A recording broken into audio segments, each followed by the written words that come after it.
you guys talk a lot about financial advisors. You have a background in financial advisors. You are very clear about saying, hey, make sure you don't get fleeced by a financial advisor. Yeah. But you should have a financial advisor. I want to just maybe talk through that relationship. Like, what are your thoughts on the financial advice and advisors, et cetera? I was telling somebody about this on the way to the conference today. You and I are at a conference, FinCon, and for like the next month, people are going to think I'm just living in Austin, by the way.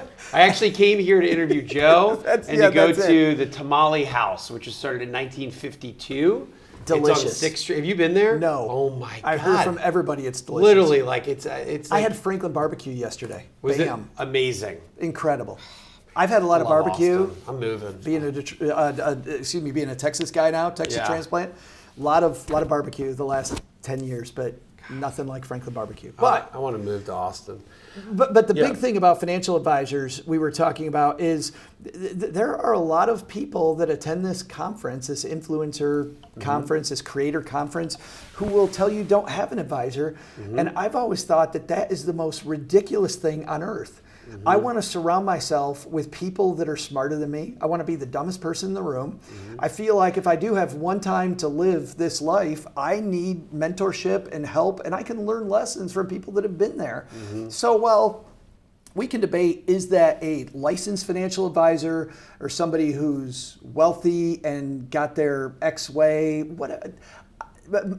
My feeling about, quote, advisors is I should have them. I should have a lot. I overpay for coaching. I know I pay too much money for coaching, but it's those coaches that always see my blind side. And to be arrogant enough to think that I shouldn't have people on my team protecting my downside.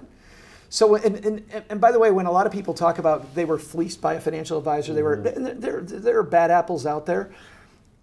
There are many, many more people, though, that go, well, I don't have a financial advisor because I had a bad experience. And then I'd like to turn that question around, Wes, and say, so did you have a bad experience because you're horrible at interviewing and you didn't choose the right person to be on your team, or do all financial advisors stink?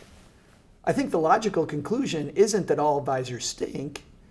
I think that, and every smart person I worked with when I was an advisor, I wasn't their only advisor. They had, diet experts. They had people helping them train. They do, So they believe in help. They believe in coaching. Sure. And that's the other thing I think that maybe gets lost is that if you think about people that have financial advisors, they're very often extremely smart, extremely productive humans already. Yeah. And I think about the thought that they could figure out how to be an advisor. Like, it's not as though they couldn't figure it out or be just as good as maybe their advisor. Yeah. But it's all those other things, the objectivity, the helping with emotion, a second set of eyes. I love the way you say about protecting a blind side, because an advisor might not help you every single day, but even if they help you once or twice a year, it could be a huge thing. Yeah.